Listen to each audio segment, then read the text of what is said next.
இன்றைக்கி நம்ம செய்ய போகிறது வாழைத்தண்டு கூட்டு.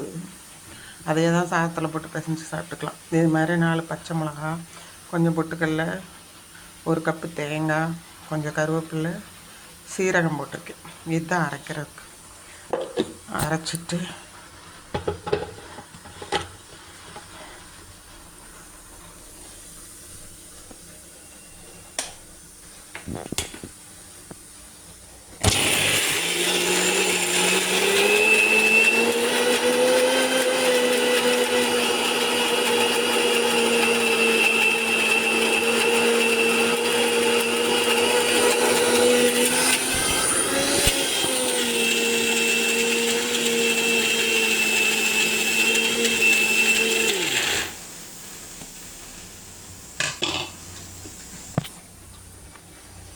அரைச்சாச்சு. இன்னும் கொஞ்சம் தண்ணி ஊற்றி அரைக்கணும். அப்படியே காமிக்கேன். இங்கே பாருங்கள், வாழைத்தண்டு வெந்து வந்துருச்சு. உப்பு மட்டும் போட்டிருக்கோம். நைட்டே மோர் இருக்குல்ல, அதில் கட் பண்ணி எங்கள் மருமகன் போட்டு வச்சாங்க.